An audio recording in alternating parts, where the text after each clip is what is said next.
Assalamualaikum warahmatullahi wabarakatuh. Alhamdulillahirrabbilalamin. La haula wa la quwata billahi azim. Barakallahu. Kesempatan kali ini saya akan berikan uraian mengenai berita palsu.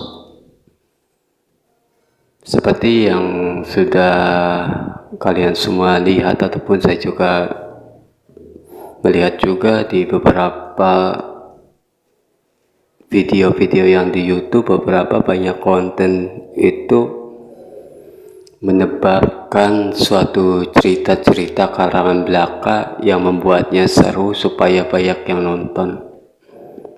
Padahal semua beritanya itu 80% mengenai beberapa cerita dari beberapa wali ataupun beberapa nabi yang tidak ada suatu keterangan dari Al-Quran.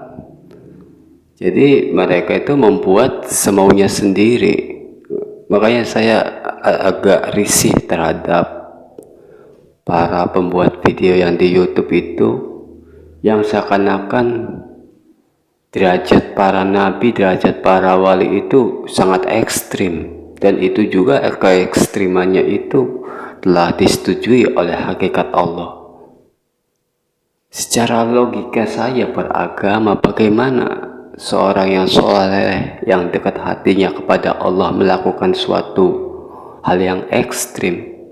Bagaimana mereka berbuat yang tidak semena-mena? Bagaimana mereka keluar dari angka norma dalam berakhlak?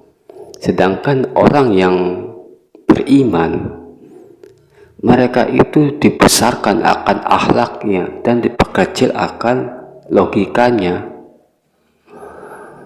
Nah, dalam artian segala sesuatu itu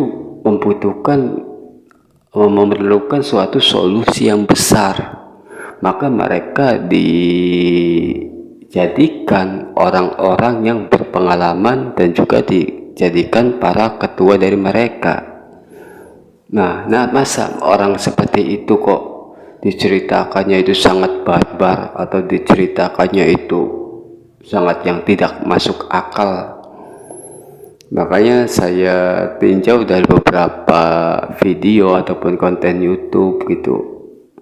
Saya saranin ya, kalau misalkan menceritakan tentang para nabi ataupun para aulia gitu, jangan asal sembarang bikin konten saja gitu, karena nanti berita-berita kalian itu akan diminta pertanggungjawaban atas terjadinya suatu peristiwa, karena banyak sekali orang praduga-praduga terhadap ilmu Islam, seakan-akan Islam itu barbar, Islam itu jahat, sedangkan Islam itu rahmatan lil alamin, semua menyatu, semua berbaur, semua saling menghargai.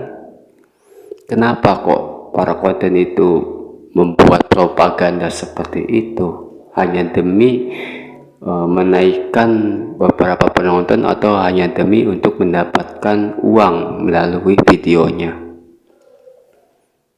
Saya berita di YouTube ada seorang wali katanya tercelum gara-gara apa itu.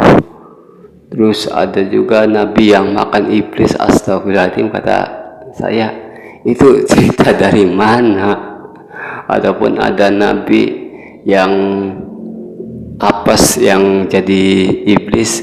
Aduh, jadi adapun perumpamaan suatu cerita itu tidak suatu kejadian yang sebenarnya, dan juga apa yang telah diceritakan para orang-orang dulu itu juga belum termasuk konkret suatu kebenaran, suatu terjadinya kisah-kisah yang terjadi. Apalagi kalian sudah ceritanya simpang siur, dibikinnya kontennya simpang siur, dan akhirnya yang terjadi itu hanyalah berita-berita palsu. Dan hukuman kalian nanti di akhirat itu tidak jauh dalam hal fitnah, memfitnah orang yang diceritakannya itu karena berbeda dengan alur cerita hidupnya. Nah, maka sudah kalian tahu sendirilah hukuman fitnah itu gimana. Karena menurut sabda Rasul juga fitnah itu lebih kejam daripada pembunuhan. Berarti ya hukuman kalian itu pembunuhan nanti di akhirat. Makanya di sini perlu kedewasaan kalian dalam membuat suatu berita, dalam membuat konten, apalagi yang kelasnya sudah kelas profesional ya. Itu yang orang awam aja, orang yang baru bikin suatu konten buat cari duit doang. Yang kelas profesional itu yang lebih berbahaya lagi gitu, yang kelasnya sudah wartawan.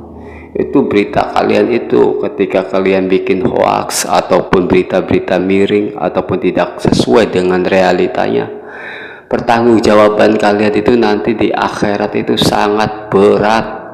Dan ditanya tentang satu masalah aja ditanya 1000 tahun belum dipantungi, dipukuli habis.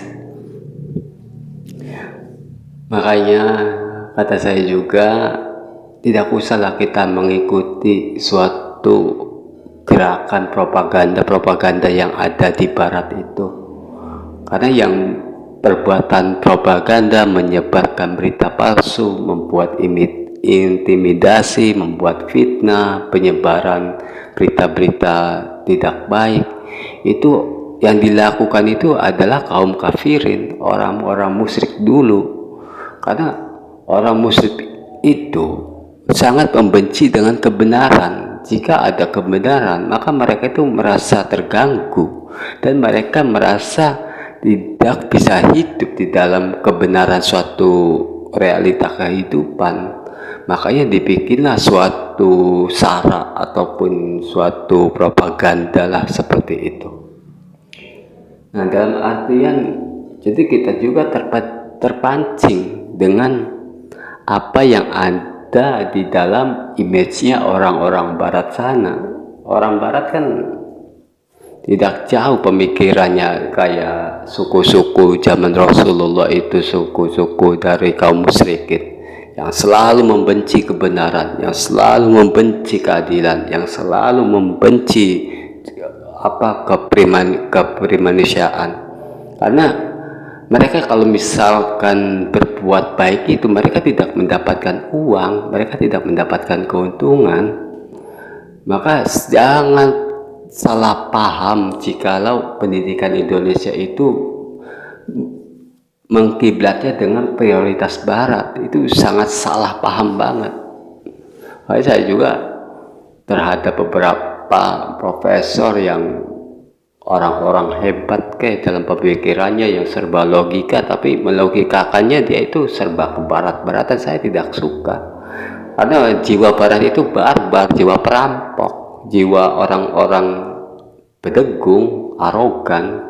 Kok kenapa jiwa seperti itu dicontoh kepada masyarakat kita, masyarakat tanah Jawa, masyarakat Indonesia yang mempunyai sifat keprimanusiaan dan juga sifat adat istiadat yang sangat baik. Banyak sekali beberapa pemberitaan-pemberitaan yang simpang siur yang tidak bisa dipertanggungjawabkan. Semoga kalian tidak terpengaruh dengan video-video yang aneh-aneh seperti itu, yang tidak ada suatu pertanggungjawaban atas ceritanya. Ya, sedikit-sedikit kita mulai dewasa dengan tata cara kita sesuai dengan tata cara pemikiran di negara kita yang selalu mempunyai rasa hati yang besar. Kalau di kata Sunda mah sili asih dan sili asah gitu. Jadi artinya itu hati kita itu benar-benar sangat kerasa terhadap perasaan orang lain. Nah, itu jiwa seperti itu adalah jiwa orang-orang muslim, jiwa orang-orang yang mempunyai agama, jiwa orang-orang yang mempunyai Tuhan. Nah, beda lagi kalau misalkan dengan gaya barat, mereka itu jiwanya jiwa kafirin. Jadi jiwanya pemberontak, perompak. Masa kalian ikuti jiwa seperti itu?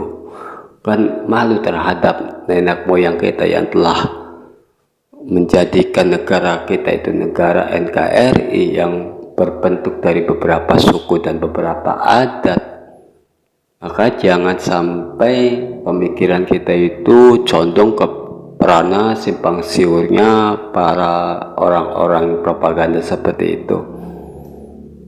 Demikianlah secara singkat saya mengkritisi beberapa pembuat konten itu, pembuat video itu, agar lebih dewasa lagi kalian membuat video dan memikirkan tentang keprimanusiaan dalam sistem keindonesiaan. Udah aja, itu aja, nggak usah keprimanusiaan dalam sistem barat, nggak usah ya, nggak punya nilai mereka itu.